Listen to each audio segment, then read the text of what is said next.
नमस्कार. काही जण निवडणूक जिंकण्यासाठी जनतेपर्यंत जातात, त्यांची कामं करतात. काही जणांना शॉर्टकट मारायचा असतो, ते स्टंट करतात.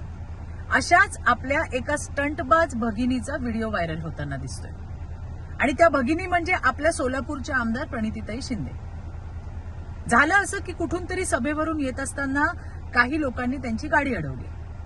आता आपल्या कामांसाठी लोक आपल्या जनप्रतिनिधीकडे, लोकप्रतिनिधीकडे नाही जाणार तर कुणाकडे जाणार? काही समाज बांधवांना त्यांच्याबद्दल मागण्यांसंदर्भात त्यांच्या भावना तीव्र होत्या, हे नक्कीच. आणि त्यांनी त्या प्रणितीताईंच्या कानावर घातल्या. ते थोडे संतापलेलेही होते, ते साहजिक आहे.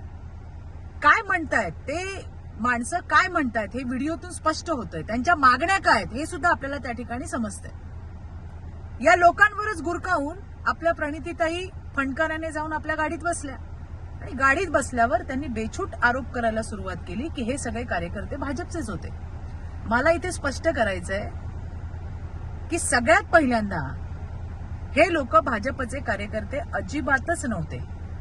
आणि दुसरं म्हणजे आपल्या भावना तीव्रपणे व्यक्त केल्या म्हणून जे कोणी ते लोक होते त्यांना गुंड म्हणणं हे प्रणितीताईंसारख्या लोकप्रतिनिधींना शोभत नाही.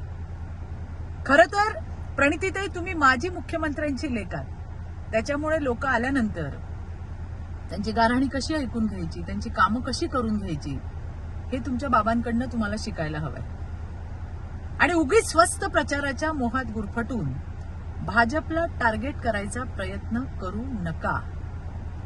मला हे तुम्हाला सांगायचंय की गुंड पाळणं ही भाजपची संस्कृती नाही. आणि गुंड पाळणाऱ्या पक्षांना आम्ही घरी बसवलंय प्रणितीताई.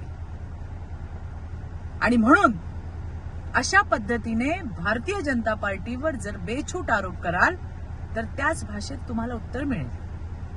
अपेक्षा आहे की भविष्यामध्ये आपण सुशीलपणे वागाल. धन्यवाद. जय हिंद, जय महाराष्ट्र.